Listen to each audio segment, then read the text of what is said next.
Use your powers for evil, Your evil is mine.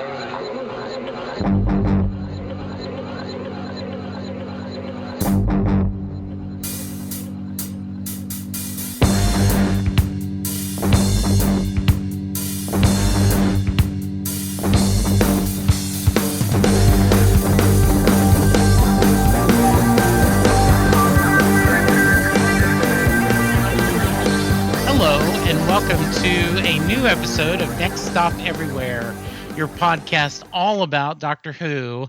And we are in the middle of our great countdown extravaganza. And sometimes I'm dense. Um, so this is Jesse Jackson, and joining me is my undensed partner, Charles Skaggs. I don't know about that. You just asked my wife, Lori. She might agree with you on me being dense. So, no. But hi, everybody. I'm Charles Skaggs, and welcome to Next Stop Everywhere. So what was really funny is we did Day of the Doctor, Mm-hmm. and today we are talking school reunion Again. again. Yes, because of recording problems. Technical And- difficulties. Yeah, and so what you guys will miss is I was mentioning, oh, we should talk about Sherlock. Mm-hmm. And Charles is like, well, yeah, but I kind of wanted to get through this. And then I started looking at his agenda, and he went, okay, we have a 9th Doctor episode next. Then we're going to do an 8th Doctor, 7th. I'm like, oh, you're counting down. Yep. Duh. Well, last year we counted up. So I Okay. figured since we started off with the 10th Doctor, and then we went to the 11th Doctor episode, the Day of the Doctor, and then we're Mhm. doing the 10th Doctor now with School Yeah. Reunion. I figured, well, let's just continue going backwards. This And time. so just to change things up. yeah, that's because Linda was saying, hey, what's up? You muted her.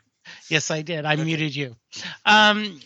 So we are going to talk about school reunion. Why don't you give us a little background of the episode, Charles? Okay, really quickly. This episode is written by Toby Whithouse, who wrote other episodes like The God Complex and the recent before Under the Lake and Before the Flood two-parter here in Series 9. And this is the third episode from Series 2 in 2006, which means this episode is already 10 years old. So Yeah, and what's that? this is only the 4th time we had seen Tennant as the Doctor. Yes. So this is very early in him. Yeah. What is you've shared about your Mark Gatiss feelings. So Mhm. can you tell me your feelings about Toby Whithouse as a writer for Doctor Who? Yeah, I think he's better than Mark Gatiss overall. He did, of course, create the series Being Human, so that kind of gets him some brownie points, and because it shows that he's a much more versatile writer. Unfortunately, though, he has had some clunkers, and like I said, the God Complex comes to mind as not a great episode. Yeah. But this one here, School Reunion, he hits it out of the park, in my opinion, because it's such a fun episode, great dialogue, and of course it reintroduces Sarah Jane Smith to a brand new generation of Doctor Who fans, which is always great. Yeah, As well as K9, I might add. absolutely. So talk to me, and we're kind of jumping ahead. The problem with re-recording an episode is I already know what Charles is going to say, but we're still going to do this anyway. Talk to me about why classic fans love K9 so much, Okay. because I don't get that. Okay. I can understand coming from a new Who fan's perspective that, okay, it's this tin dog. What's the big deal? But Yes. back in the day, K9 was introduced during the 4th Doctor era, and he essentially served as a means to kind of drive the story forward, but um, as a plot device. But uh, they gave Canine this personality, this robot dog personality, and it was very much a actual like master pet relationship that the Fourth Doctor had with Canine. Uh, Leela, his companion, just adored K9, was very protective of K9. And there would be great little moments, such as in the TARDIS when the Doctor and K9 would be playing chess, for example, and K9 would be beating the Doctor at chess, which shows you how smart K9 is. And the Doctor would kind of get a little annoyed and frustrated, and so maybe he might like adjust the console so that the TARDIS kind of jiggles and or whatever, and like the pieces get knocked off the board or whatever, and it's like, oh, I guess we won't be able to finish the game, K9. Oh, how funny. Yeah, stuff like that. Um, So, that wasn't very nice. Uh, well, it's just the Doctor's ego. He's like, he can't stand the idea that he's going to lose right. to a robot dog. So, Very and nice. kids, of course, loved K9. Okay. So that was kind of another reason, is that it was something for the kids. Okay. And unfortunately, though, the K9 had a hard time production wise because his little motors kept breaking down. So like they would write some episodes, he would be just written out of the show, like he'd be in the TARDIS or whatever, and you wouldn't see him Okay. when the mechanics wouldn't work. And they were constantly struggling with this, or like they'd be filming a scene and then K9 would break down in the middle of a scene. So it was very frustrating. But the guy who voices him, John Leeson, uh, later by David Brierly, but predominantly by John Leeson, who reprises the role here in School Reunion. He would apparently would lay on the floor while to give Tom Baker something to react to. Ah, very nice. As he's voicing the character. So like basically you would have like he'd be out of the shot, Yeah. but he would voice the character in the studio so that Tom Baker and he could have that kind of synced dialogue and it would feel more natural. And apparently Tom Baker really liked John Leeson. And so So tell hi, me. Jesse's son Chris, who just Yes. walked by in the Yes. background. Yes, it was so as a fan of the classic show, I want to hear your feelings, but I thought I'd first share with my feelings as we have discussed, our fellow brother in Hunis, the other dealer that got me hooked on the Doctor, along with you, and Take a Drink, Ken Schaefer, had given me all the discs, and so I'm mainlining. I've gone through Eccleston, and now then I've started this, and I did not know Sarah Jane Smith. Right. I did not know this actress. I noticed, Anthony Head from Buffy immediately, but I knew enough that and I guess I'd read somewhere that she was going to be on this or something, Right. and so and I told Ken later. I said, even I, who have no context of the show, felt how powerful it was for her to be back. Yes. And this, there was a continuity, and this is a show that it has history, and that we're kind of doing things. So tell me, as someone, and I know one of the things you want to share is going back in the Wayback Machine or the TARDIS. 10 years ago, it was not as easy as hopping on BBC America to catch the latest episode. So why don't you share a little bit about that? Yeah. The great thing about Elisabeth Sladen returning to the role of Sarah Jane, as you said, it basically it kind of like it started showing us older fans more that New Who was going to be very respectful of what had gone before in the original 26 seasons. And so therefore it wasn't like they were just doing their own new thing and they were going to just ignore what happened before. They were embracing it. It was all one show.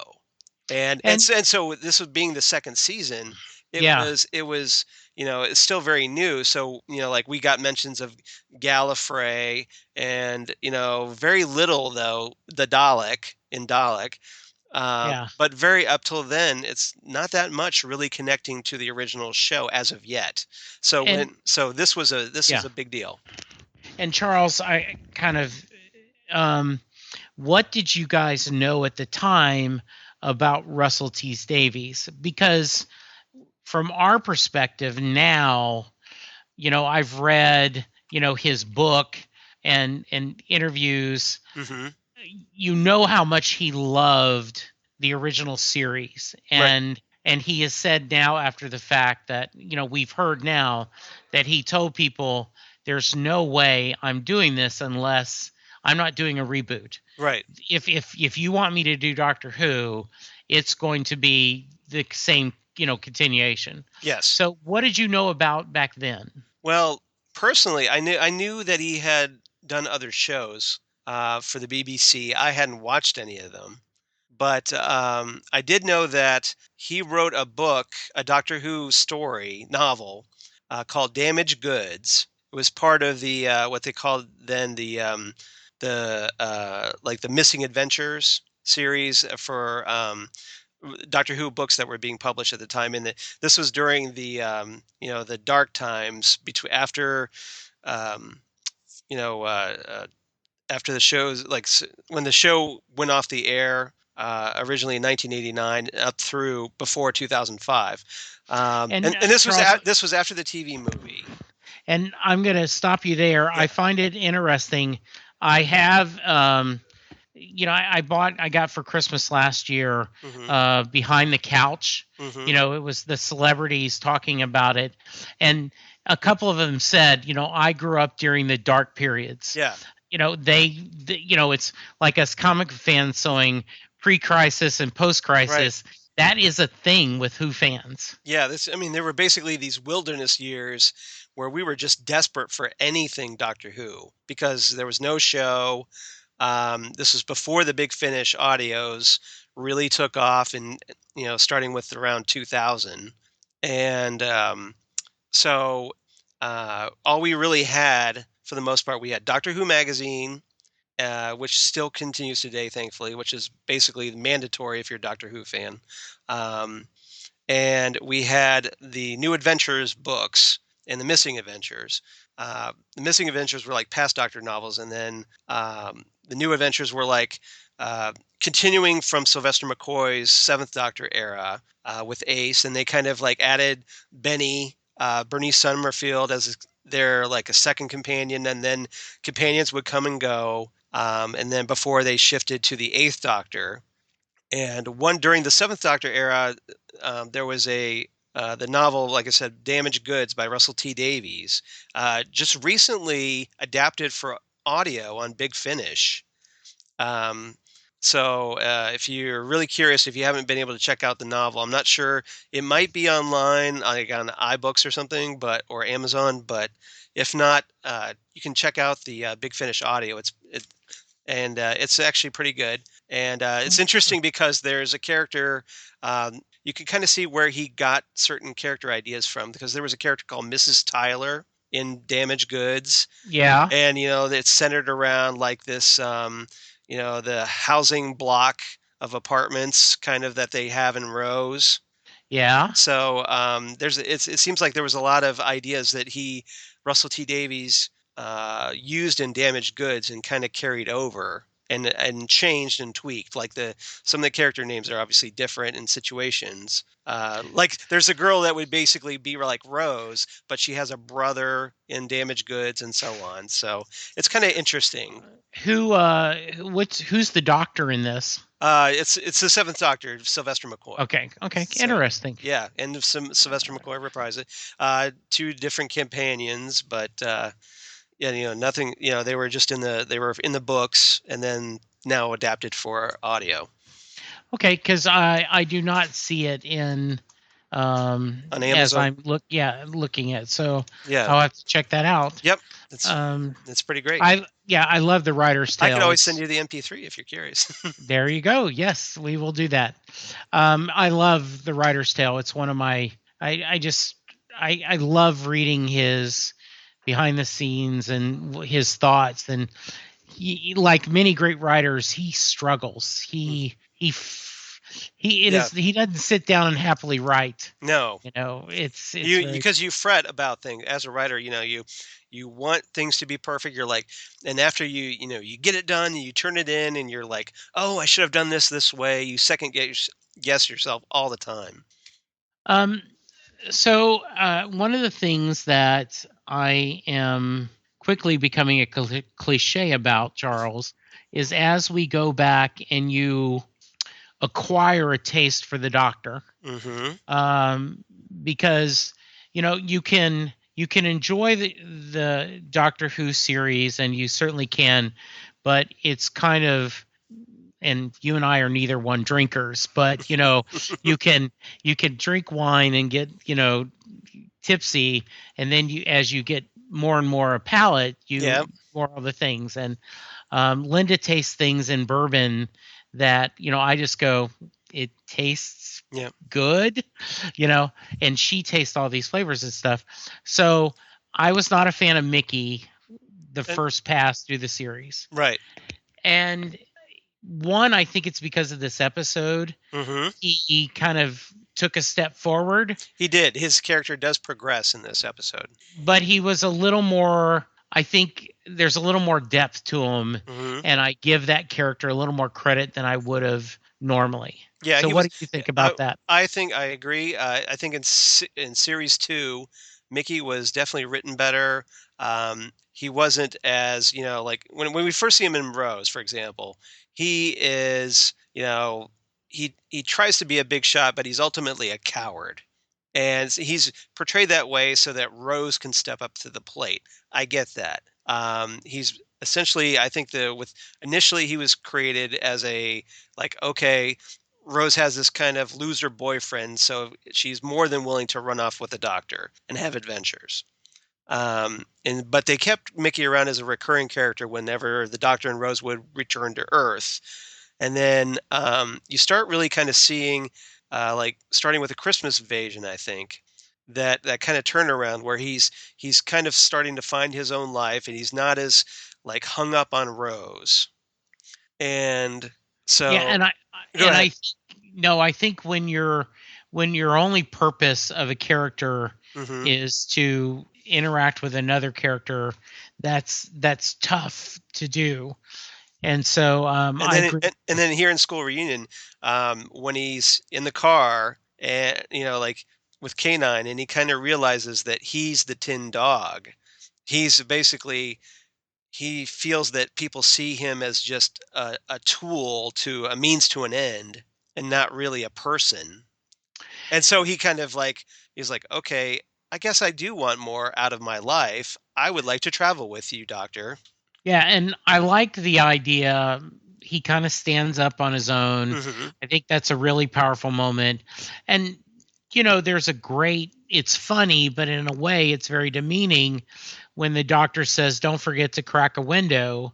Yeah. And Mickey's like, but he's mechanical and not for him. Yeah, for you. So basically that, you're so dumb, you'll kill yourself if you don't leave the car window down. Yeah. So nobody's respecting him. And so I think he realizes this at that moment. And that's when he's like, okay, screw you guys. I'm going to take charge of my life, which is great. And even though Rose, if you notice, when the Doctor says, oh yeah, I guess you can come along, and Rose is like, oh great, yeah, that'll be just great. You know, she's not really supportive of the idea. It's almost like Mickey's intruding on her private time with the Doctor.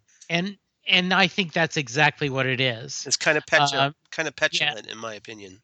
And I think that's part of the interaction, and we will talk about that a little bit more between Sarah Jane and Rose. But, Rose is a common shop girl. Nothing exciting's happened to her. Mm-hmm. And all of a sudden she's been plucked out of, London by a god. Yeah. And is having all these adventures, and she feels special. And anything that makes her not unique and special, I think bothers her. Yes. Well, Mickey's a constant reminder of her old life. Yes. I mean, this next worst thing would be just having Jackie around all the time. Hey, that would be fun.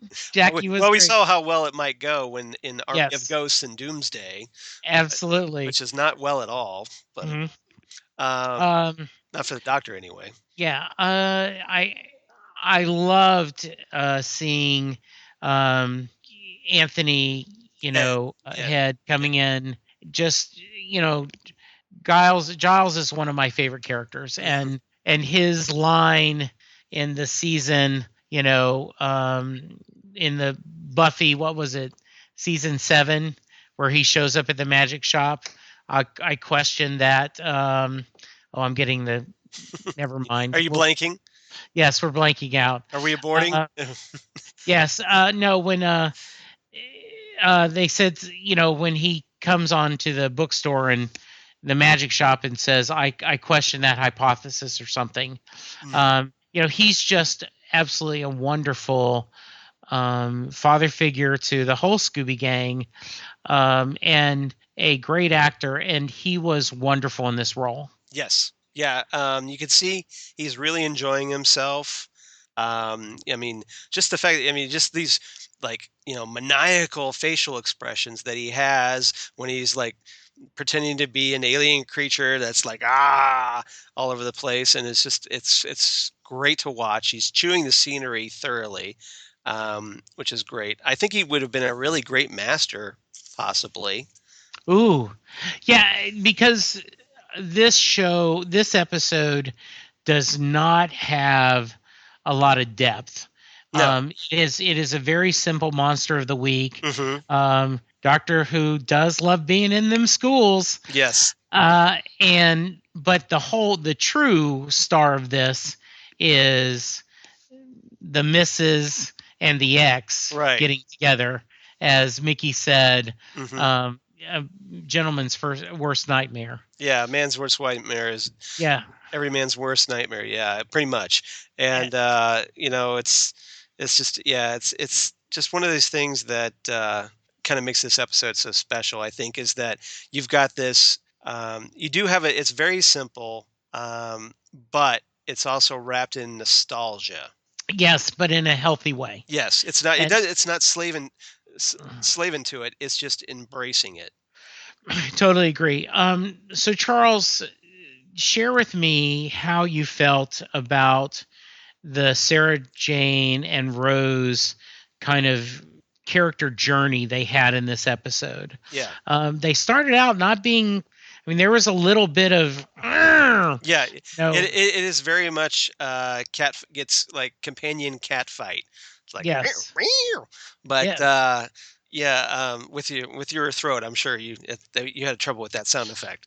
Yes. As you're a little under the weather. Right. But there's this. Yeah, I mean, the Rose. I mean, just immediately feels threatened by Sarah Jane. It's like, she immediately tries to put her down, saying, "Oh, the Doctor never talked about you," and not once, but and just that friction kind of builds. There's a back and forth between Rose and Sarah Jane where they're comparing things back and forth, like, well, like I fought mummy or like face mummies and Daleks and robots and whatnot, and then Sarah Jane plays the trump card with the Loch Ness monster, which apparently is the thing that like really impresses Rose and gets her to stop and think, and like she's like, really, the Loch Ness monster from Terror of the Zygons. So it's and then they start kind of like that kind of breaks down the wall a little bit, and then they start laughing over the Doctor's fondness for the TARDIS and kind of comparing notes, which is the part that becomes every man's worst nightmare. Exactly. And and then to the point where they're laughing at him when he comes into the room. And the Yes. doctor, of course, is clueless about what's going on. Uh-huh. One of the things I wanted to bring up is, and don't get me wrong, I love me some River Song, Yep. but it is kind of funny, and we'll give River a little bit of context. But Sarah Jane Smith doesn't recognize him right away. Yes. She does say, "I had a friend who used that name sometimes." Hmm. But when she sees the TARDIS, Sarah Jane. yes, Yeah. Sarah Jane sees the TARDIS and does that connection, Hmm. and he comes out in his, as you said, flowing coat. Yeah, long coat, like Yeah. long coat, and like you know, mysterious expression on his face. Hmm. That she knows it's the doctor. She's been through regeneration before. Yes. It's not her first rodeo. She was there when the third doctor regenerated into the fourth, so Right. she's seen it actually happen. Um, and she's met other doctors. She met the first three doctors and the fifth, and she knew Yeah. she already knew the four, so she's familiar with multiple doctors.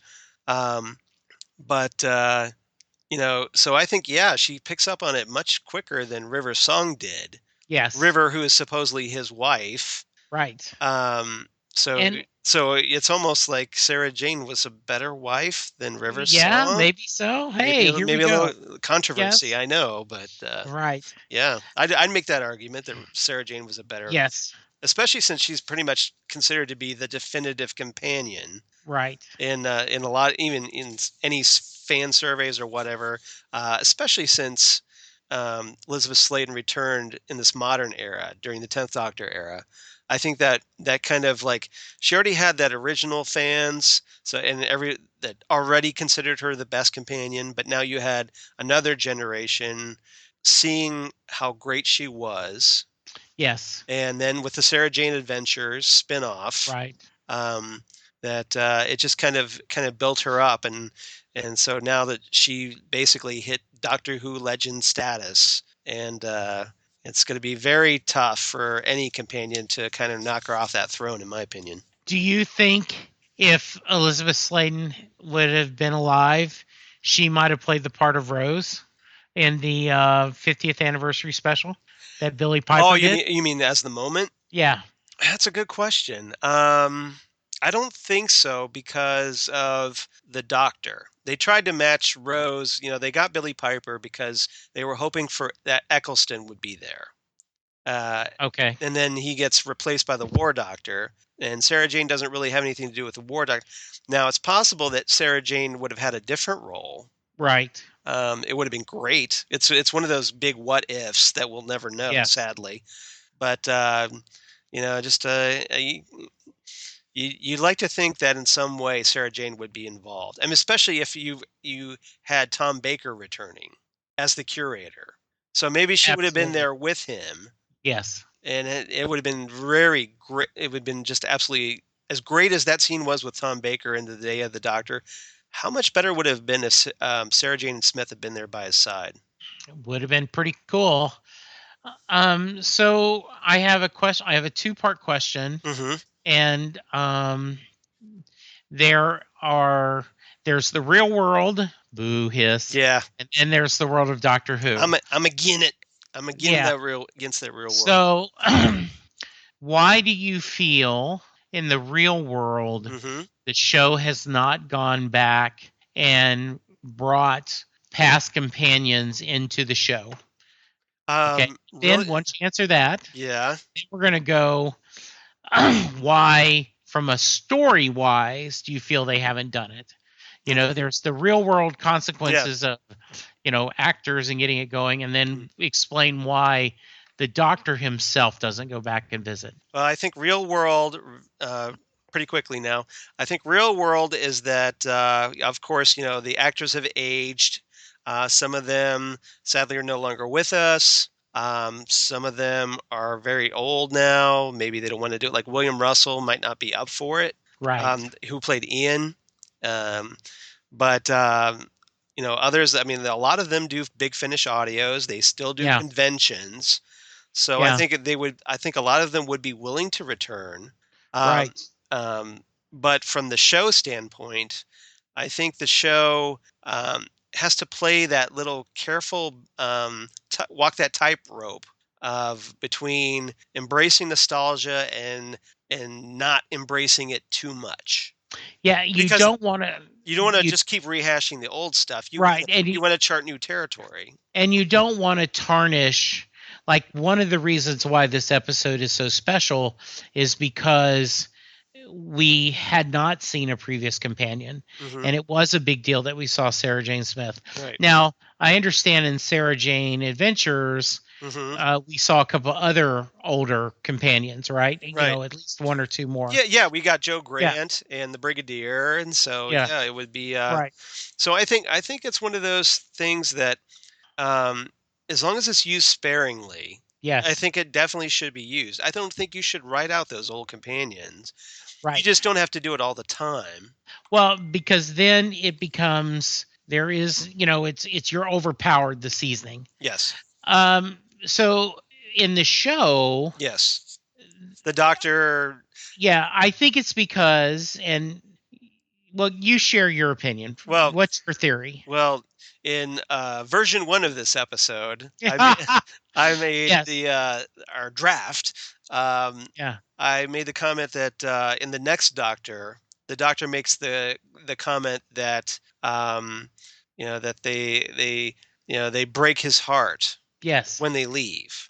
Yes. So there's a possibility that, as far as the Doctor's concerned, maybe it's too much to see some of those old companions. I mean, obviously, some companions meant more to him than others. Right. Like Sarah Jane. Sarah Jane meant Yeah. a great deal to him. Right. But he still saw her, and he wasn't, So Yeah. it's kind of like, so I think it's just the Doctor doesn't like goodbyes. So maybe he Yes. figures if he just keeps moving on, he won't have to acknowledge that they're gone. Well, and River talked about that, when you're in love with a god who puts the face of a child, and so I do think that, and there is this great line in this episode that, it hurts him to see these people he loved have now aged and are sick, Mm-hmm. and so and he has to keep moving just to Right, because keep his heart. Yeah. because he's basically immortal. Yes, absolutely. Even though he has a limited amount of regenerations, he seems to be able to get another set when he needs to. Yes, So that's he's convenient. so it's essentially an immortal, and so he told Rose this once, that he um, he can't be with her because he's immortal and she will age. It's like she'll grow old and die. It's almost like the Doctor would, like the companions are essentially like a puppy to him. Yes. They're And they're around for a while. You get attached to them, you love them, but then they die, or Yeah. and they go away. So, and it's heartbreaking when it happens. Yeah, you've made that analogy before, and I think it's really on point. Is there anything we didn't cover that we need to cover, or that we covered in draft 1? I think we pretty much. I mean, like you said, this is basically a very simple episode. It's almost like a pilot for the Sarah Jane Adventures. I totally agree. I get the feeling that they shot this episode and they're like, either, hey, this would make a great series, or hey, we have this series in mind. Let's do a backdoor pilot of sorts and see how it goes, Yes. and see how the fans react. And the fans reacted overwhelmingly positive, so they went ahead with the Sarah Jane Adventures. Quick, yay or nay? Do you think the new spinoff will be Class. as good as Sarah? Yeah, Class. Do you think it'll be as good as Sarah Jane? I think it's too early to tell. We don't even Okay. know. We don't know characters. We don't know actors. Okay. We kind of have an idea that, okay, it's set in the school, but When's that stop us fans from having a Yeah, hot sports opinion? yeah, exactly. All right. I'm a little older now. I'm a little more patient, and Good for I you. don't have to just dive right in and speculate wildly on everything. And so, Quotes. quotes. All right, you did the "Welcome to Every Man's Worst Nightmare." So, Mickey, there's a great exchange between Mickey and Sarah Jane, where he goes, "So what's the deal with the tin dog?" And Sarah Jane replies, "The doctor likes traveling with an entourage. Sometimes they're humans, sometimes they're aliens, and sometimes they're tin dogs. What about you? Where do you fit in the picture?" Mickey responds, "Me? I'm the man in Havana. I'm the technical support. Oh my God, I'm the tin dog." Very nice. Um, one of my favorites is Sarah Jane Smith going, "I can't believe it's you." Hmm. Ah, off screen. Okay, now I can. That's great. I love that quote. Yes. And then I have this last one I have is from Sarah Jane herself, very poignant quote. "The universe has to move forward. Pain and loss, they define us as much as happiness or love. Whether it's a world or a relationship, everything has its time and everything ends." Yes. And sadly, Uh, it did for Elisabeth Sladen, but she will not be forgotten. no, and one of the things that we did talk about in the first one, um, I find it a little more bittersweet watching the episode, Hmm. knowing that we've lost her. Right. Yeah. It's. I mean, I enjoyed watching this episode, rewatching it immensely. Yes. But yeah, there's always that little bit of like feeling that like, oh, she's gone. But you watch her and you go, wasn't it great to have her while we did? Because Absolutely. she's amazing to watch on the screen, and she's so charismatic, and plays off Tennant just as beautifully as she did John Pertwee and Tom Baker back in the day. You know, Charles, at the end, and it's very clear Mhm. David Tennant is using his Doctor Who fandom to drive his performance when he says, "My Sarah Jane," and he Right. is beaming with pride at the end. Yeah, this had to be Uh, a big, huge fanboy moment for Tennant. yes, Kind of like when he was in Time Crash with Peter Davis yes, and his father-in-law now, yes, his Doctor. his doctor. So Yes, yeah, and we won't get into how creepy that is. yes. But My last quote yes, is, "You can spend the rest of your life with me, but I can't spend the rest of mine with you. I have to live on alone. That's the curse of the Time Lords," which as you so rightly said, proves why he doesn't go back to companions. right. What's your rating on this one, Charles? This one I give. I don't think it's the best episode, but I think it's a really good episode. So I give it 8.5 out of 10 tin dogs. And I like it a little bit more than you. Maybe I'm a little more sentimental. Uh, No. and so, yes. So I give it 9 out of 10. Correctamundo. A word I hope I shall never say again. Absolutely. So, Charles, Yes. please surprise me with what is your selection for Reverse the Polarity. Well, let's see if you remember. My reverse the polarity segment this week is The Hand of Fear, the second season serial from season 14, 1976, written by K9's creators, Bob Baker and Dave Martin. Um, this episode's kind of referenced in School Reunion, which is why I chose it. The Fourth Doctor and Sarah Jane arrive in a quarry, which is ironic because a lot of planets on classic Doctor Who were filmed in quarries, Yes. on the cheap. So it's kind of ironic that they deliberately land in a quarry for once. But then, of course, they end up getting caught in an explosion. Sarah Jane's rendered unconscious, but makes contact with a strange fossilized hand there that's in the quarry that belongs to an alien criminal named Eldrad. And its ring places her under its control. So Mm. she's basically being controlled here by an alien presence named Eldrad. Sarah Jane's forced to bring the hand into contact with radiation at a nuclear complex uh, for the sole purpose of regenerating Eldrad into a fully humanoid form. And now that he's humanoid again, Eldrad meets up and crosses paths with the Doctor. The Doctor takes Eldrad back to his home planet of Castria, um, but ends up, after knowing that he needs to get rid of Eldrad, trips the would-be tyrant into an abyss. Ooh. Yes, keeping Eldrad's ring to ensure that he can't regenerate. And afterwards, after it's all said and done, they leave in the TARDIS, but the Doctor suddenly receives this summons to Gallifrey, and he tells Sarah Jane that he can't take her with him.